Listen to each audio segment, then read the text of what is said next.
Goeiedag. En vandag is ons by deel 2 van die saadgelykenis daar in Lukas 8. Hoe goed luister ons as ons die Bybel lees? En laat Jesus se woord vandag op vrugbare harte gesaai word. En mag ons geestelike ore geopen word deur die Heilige Gees om te hoor wat hy sê.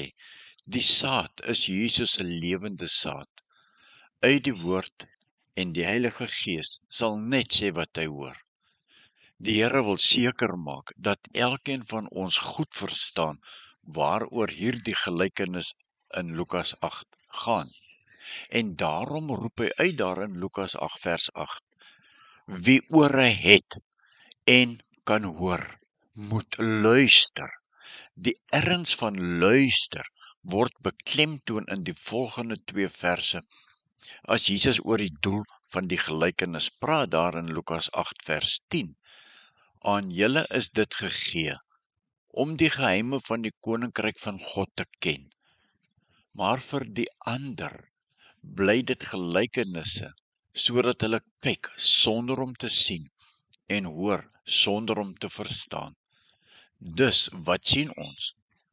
Ons sien dat aan hulle word die geheime van die koninkryk geopenbaar en hulle kry deur die werking van die Heilige Gees die gawe om dit te verstaan. Hulle hoor en hulle groei in geloof en in diensbaarheid in die Here se koninkryk.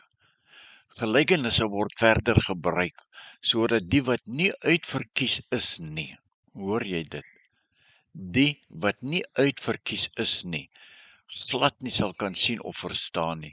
Die woord van die Here kom tot verlossing en tot oordeel. Ja, pas op hoe jy luister. Daar is in hierdie gelykenis niks oor die effektiwiteit van Jesus se preek nie, niks. Dit gaan nie oor die saad nie, maar oor die plek waar die saad val en hoe daardie saad ontvang word. Dit gaan oor hoe effektief ons luister.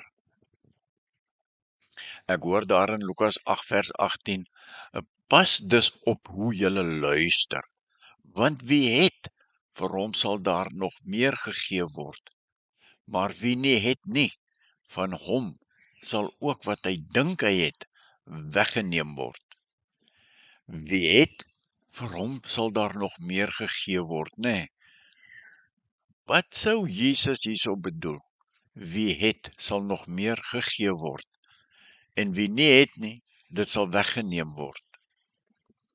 Die woorde verwys terug na vers 8 waar die Here Jesus uitroep. Julle wie ore het en kan hoor, moet luister. As jy deur die werking van die Heilige Gees geestelike ore gekry het om die woord te kan hoor, moet jy luister, anders gaan jy doof word en niks ontvang nie. Nou, hierdie beginsel van groei geld vir die liggaam, die siel, die verstand en die gees van die mens. En nou, 'n spier wat geoefen word byvoorbeeld al hoe sterker, nê, terwyl 'n ongeoefende spier net swak en pap word. As jy nie besig is om geestelik te groei nie, is jy besig om al hoe swakker te word, want dit is onmoontlik om vir 'n lang ruk stil te staan. Wat doen ek met die dinge wat God vir my gegee het? Die uitverkore kinders van God het reeds 'n goeie en opregte hart. Maar hulle sal nou meer ontvang, want hulle bewaar die woord en deur volharding dra hulle nou vrugte. Ja, Jesus het gesê, maar wie nie het nie, van hom sal ook wat hy dink hy het, weggevat word. Hierdie woorde van die Here verwys terug na die ander 3 oppervlaktes waar die saad geval het, as ook die gebrek aan 'n goeie hart en geestelike ore. Dit wat hierdie mense dink, hulle het as die saad gesaai word, ja, dit word ook van hulle weggeneem. Wat het ons geleer uit hierdie gelykenis in Romeine 8 van die saad wat gesaai word? Jesus verduidelik dat dit baie keer gebeur, 3 uit die 4 keer, dat mense dink hulle het geloof, maar dan word dit van hulle af weggeneem. Net een keer, in die 4de geval gebeur die teenoorgestelde, die wat die woord met 'n goeie en 'n opregte hart hoor, en dit bewaar, en deur volharding vrugte dra. Hoe ons na die Here se woord luister, is dus baie belangrik. Wie met 'n goeie en 'n opregte hart luister en met geestelike ore hoor, sal in die geloof groei en later 'n uitstekende oes lewer. Want die Heilige Gees is daar om die woord wat in die harte van mense val, om te ploeg, die onkruid uit te haal, te eg, te plant, nat te maak en dan die saad te oes. Die wie se lewe vol van die dinge is wat toelaat dat persoonlike omstandighede in die pad kom, sal sien hoe dit wat hy of sy gedink het hulle het, ook weggeneem word. Dan bly daar niks oor nie, niks. Daarom sê Jesus, pas op hoe julle luister. Alles op hierdie aarde wankel en dit gaan tot niet, maar God se woord bly vir ewig. Dus, uit die 4 voorbeelde van Romeine 8, die saaier, uit Jesus se eie mond, wie is op Jesus se smal pad, op pad hemel toe, en wie is op die breë pad, waarvan Jesus ons vertel het? Ons sluit af met Romeine 8 vers 11 tot 15 om die antwoord te vind. Wat Jesus self sê, Jesus se eie woorde, Jesus is self aan die woord. Romeine 8 vers 11 tot 15. Jesus sê, die betekenis van die gelykenis is dit. Die saad is die woord van God. Vers 12, die wat op die pad val, dui op mense wat die woord hoor. Maar dan kom die duiwel. Ja, dan kom die duiwel, en hy neem dit uit hulle harte uit weg, sodat hulle nie tot geloof kom en gered word nie. Ja, sodat hulle nie tot geloof kom en gered word nie. Vers 13, die wat op die klipbank val, dui op hulle wat die woord met blydskap aanneem, wanneer hulle dit hoor, maar dit skiet nie wortel nie. Nee, dit skiet nie wortel nie.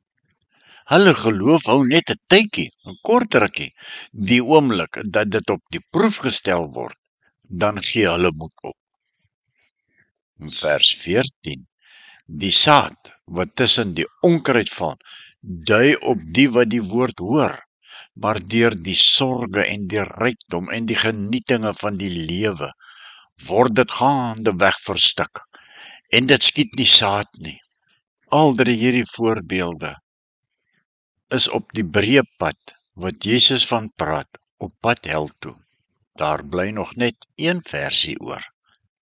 Hier het ons gesien, 3 verskillende groepe wat nie wedergeboorte ontvang het nie. Hulle is op die breë pad, oop op pad hel toe. Maar daar is net een groepie, waar die saad, vers 15, in goeie grond val. Dit dui op die wat die woord met 'n goeie en 'n opregte hart hoor, en dit bewaar, deur 'n volharding vrug dra. Net die een van 4 voorbeelde is wedergebore. Net een van hierdie groepie van 4 is op die smal pad, waar Jesus wag by die oop deur. Amen. Amazing grace, how sweet the sound that saves someone like me.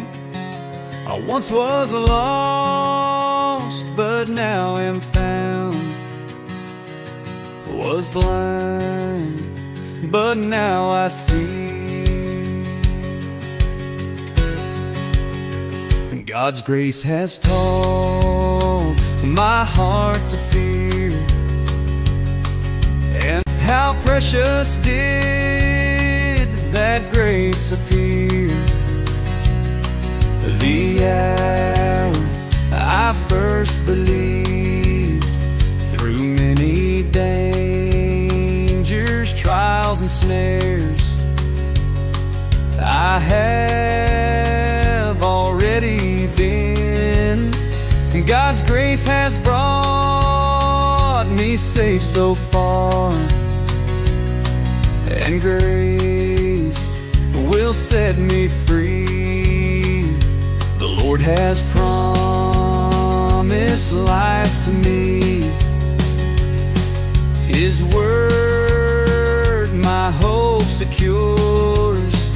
God will my shield and portion be, as long as life endures.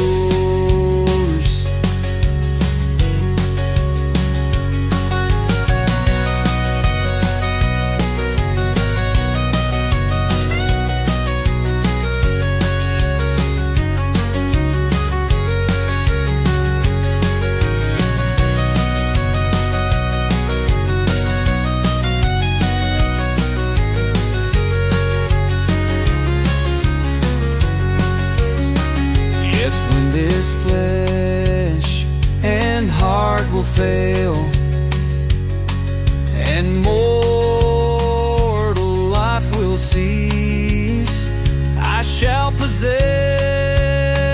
within the veil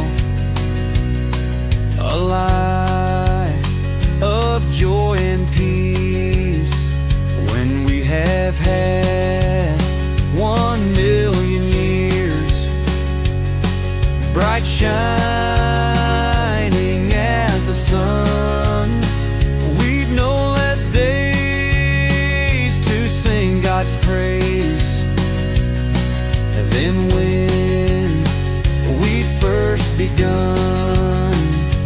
Amazing grace, how sweet the sound, Jesus Christ